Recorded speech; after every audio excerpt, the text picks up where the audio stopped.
Well, in today's world, almost everything runs on computers, including our economy and our military. But what if terrorists could use those computers against us? It might sound like a scene straight out of the movies, but as Eric Stakelbeck reports, cyber terrorism is all too real.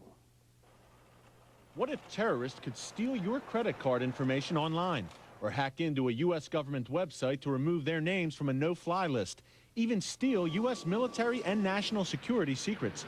These may sound like scenarios straight out of the hit show 24, but for a growing number of rogue regimes, third world economies, and terrorist groups, the prospect of attacking America electronically is all too real. They've been attacking our financial systems, going after our technology-based companies. Even nonprofits are being attacked. And the attacks are not necessarily sponsored by a given state. Andrew Kolarik is author of Cyber Terrorism, Political and Economic Implications. He says a digital tsunami is headed for the U.S. There are some very sophisticated people who work for governments, criminal organizations, syndicates, terrorist organizations that have exceptional skills, that aren't just creating websites and uploading video. Kolarik says they're using this computer savvy to wage information warfare against the United States, especially in lesser developed countries. Those nations know they can't compete with America economically or militarily, so they encourage their populations to weaken the U.S. through cyber attacks. Think about it. We can't operate a business now without using computers and networks.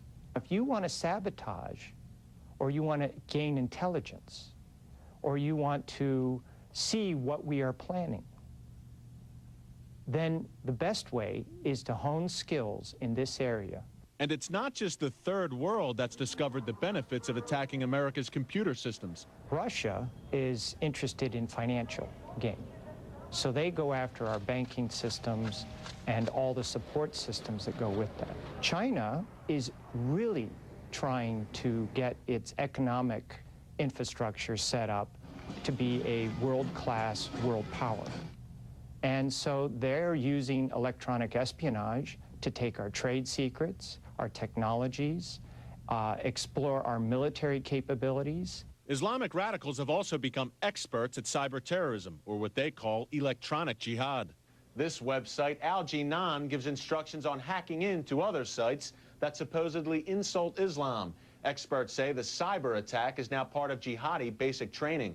They have concentrated over the past few years on creating a cyber jihad war room.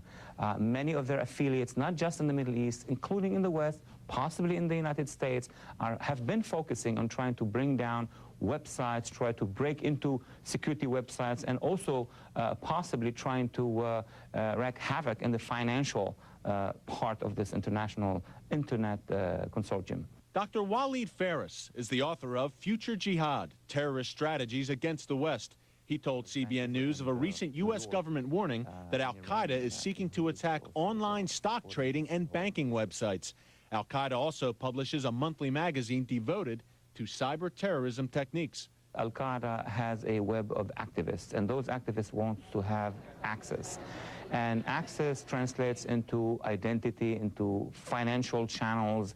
And when this information goes all the way up the ladder to the leadership of Al-Qaeda, they will decide how to use this information. It's not only about bringing down economic sites, it's also having access to information. So how can the U.S. prevent a massive Al-Qaeda cyber attack? Number one is a better protection of the most sensitive cyber sites, nervous centers, nuclear bio sites, and other very important protections and defense for the West, for the United States. Kolarik proposes a league of cyber communities. The world's 20 largest economies would sign a treaty vowing to manage their own country's cyber activities.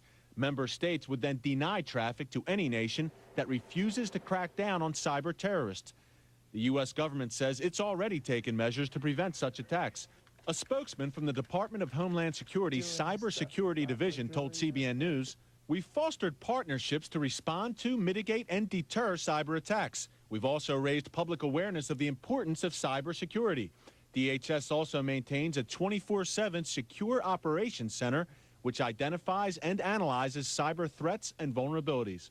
DHS officials say American citizens and businesses can play a part as well by installing and updating antivirus software and deleting emails from unknown sources. They say cyber terrorist techniques are becoming more sophisticated, and with much of America running on computers, everyone has a stake in securing cyberspace. Eric Stakelbeck, CBN News, Washington. Thanks, Eric. Almost every